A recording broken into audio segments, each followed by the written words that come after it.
Giovanni, um grande assunto que tem muito o que falar esse ano, né, que está chegando ao final, diz respeito às medidas econômicas que o governo está tomando, né, e sobretudo de liberalização para provocar o chamado empreendedorismo, que vai nos levar seguramente, né, eu acho que é a tua também impressão, a um porto melhor em 2020. Da forma que o Brasil estava sendo gerido, é muito difícil, muito árdua seria a tarefa da geração de empregos, né?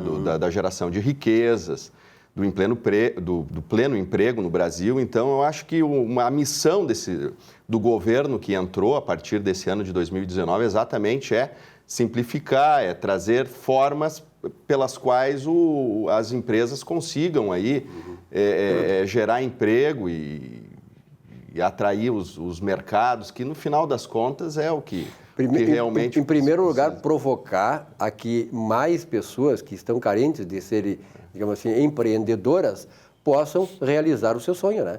Quem é que não gostaria de ser empreendedor? Mas só que com a complexidade, né, Vilmar? Muito complexo. A complexidade tributária do país, falta de incentivos, muita gente desiste. É verdade, é o incentivo e a simplificação, né? Porque no Brasil, e ainda está assim, tem muito ainda para melhorar, existe muita burocracia ainda, muitos empecilhos, né? Me parece que quem milita ali nos escritórios de contabilidade, nessas tarefas de abertura das empresas e legalização, realmente se cria burocracia para se vender facilidades, não é? Então, ainda não estamos no cenário ideal, mas a gente está vendo que algumas medidas aí estão sendo tomadas, né? Principalmente a partir desse ano, né? Dentre elas, uma que eu pretendo discorrer para os senhores aqui, para os nossos telespectadores. E aí, qual é essa medida, né? Pois é, a medida provisória que trata do contrato verde-amarelo, não é? Que é uma coisa muito interessante, muito importante para toda a economia brasileira, não é? E essa situação, vamos dizer assim, Giovanni, que não é uma coisa que surgiu agora, vem já de certas outras situações, como, por exemplo, a própria, não é o caso agora só para citar, em 2006 a Lei Complementar 123 já instituiu o Simples Nacional, justamente com o intuito de quê? De tirar peso tributário das empresas. Mas o nosso foco hoje é a medida provisória do cartão verde e amarelo. É isso? O contrato de trabalho verde e amarelo foi instituído através da medida provisória número 905 de novembro, né? Aí o senhor fez referência ao Simples Nacional, né? Mas é que, na verdade, voltando um pouquinho de simples só no nome, né? Porque é o complicado nacional, né? Sim. É que o nosso sistema ele é tão intrincado, o nosso sistema tributário é tão intrincado que qualquer tributação que tu queira colocar dentro dele, ele acaba virando complexo. Não é? Então, dentro do Simples Nacional, nós temos ali as formas de tributação desses tributos, do arcabouço tributário, mas em função da complexidade não tem como tu conseguir simplificar tanto assim, não é? E ele é bem complexo, acho que tem que fazer uma revisão geral no tocante ao Simples Nacional. E depois tem uma coisa, né, Vilmar e Giovanni, que no Brasil se criou uma estrutura tributária para a forma como vem sendo tratado isso há muitos anos. E desfazer essa estrutura é muito complicado, né? Essa estrutura implica em mecanismos, pessoas, qualificações, todo um arcabouço institucional que é muito complexo. É o sistema todo. Sistema todo, né? E o que trouxe, assim, de maiores, vamos dizer assim, vantagens o contrato verde-amarelo, Giovanni? Bom, esse regime de contratação visa facilitar a inserção no mercado, né, dos jovens, né? Especialmente daqueles jovens que ainda não têm experiência do emprego. Qual é a faixa etária? A faixa etária é entre 18 e 29 anos, 29 né? anos. E o primeiro emprego na carteira de trabalho. Como é que funciona?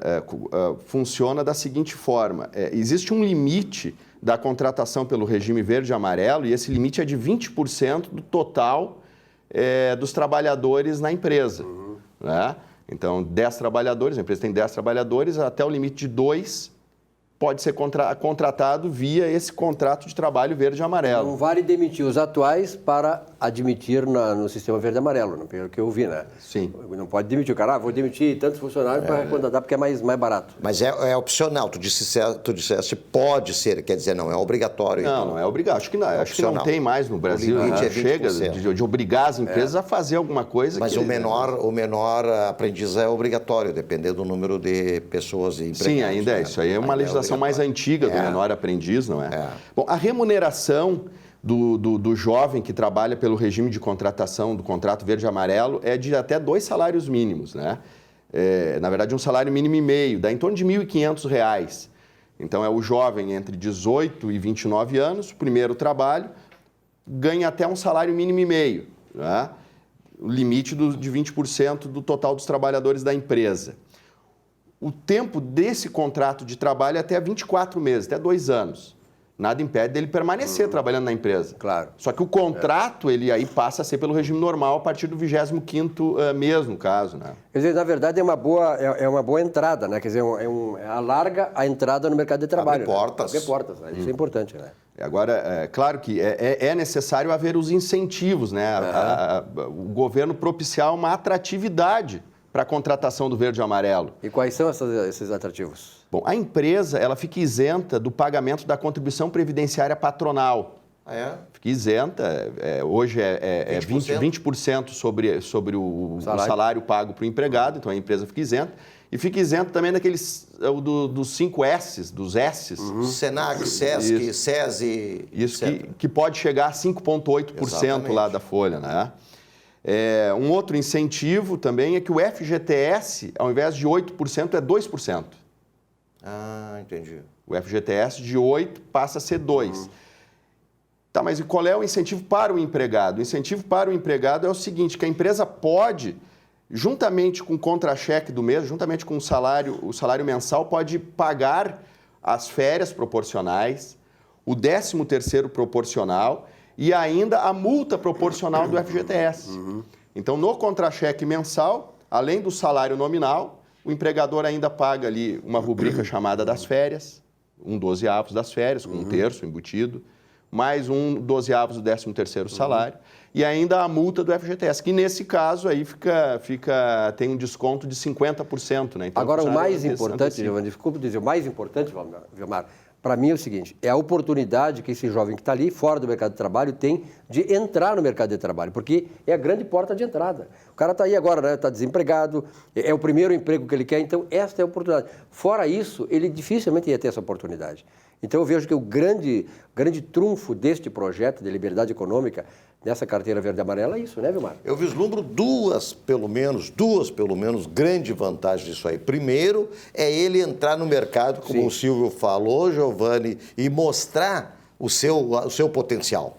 Claro. E poder, a partir do 25º mês, inclusive, ser contratado pela empresa. Vai ter aprendizado. E o segundo, exatamente, e o segundo é o currículo que ele está montando para futuras empresas que ele vai trabalhar. Para a carreira dele.